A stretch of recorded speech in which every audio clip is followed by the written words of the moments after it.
حضرت باجد بستانی کے سامنے خربوزہ پیش کیا گیا کھانے کے لیے، تو آپ نے سوچا یا پوچھا کہ حضور اکرم صلی اللہ علیہ وسلم نے خربوزہ جو ہے وہ کاٹ کے کھایا تھا یا توڑ کے کھایا تھا، اس پہ کلیئرٹی نہیں تھی، تو انہوں نے خربوزہ کھانے سے انکار کر دیا۔ ایسا نہ ہو اس عمل کی انجام دہی میں سنت کے خلاف چلا جاؤں۔ تو اب اس کو علامہ نے اسرار خودی میں یوں بیان کیا، کامل بستان در تقلید فرد اجتناب از خوردن خربوزہ کرد، یعنی بستان کے کامل کا عمل دیکھیں، اسوہ دیکھیں اس مرد کامل کا کہ انہوں نے جب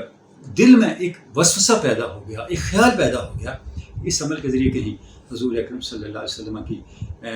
جو اطاعت ہے اس میں تو فرق نہیں آئے گا، تو انہوں نے باوجود خواہش نفس کے، باوجود طلب کے اس عمل کو ترک کر دیا، اس عمل کو چھوڑ دیا۔ علامہ کہتے ہیں کہ یہ اصل مقصد ہے میلاد پاک کے تذکرے کا، یہ اصل مقصد ہے حضور کی ذکر جمیل کی محفل سجانے کا، کہ ہمارے دلوں کے اندر وہ نسبت محمدی پیدا ہو جو نسبت محمدی ہمیں حضور کے قریب کرتی چلی جائے۔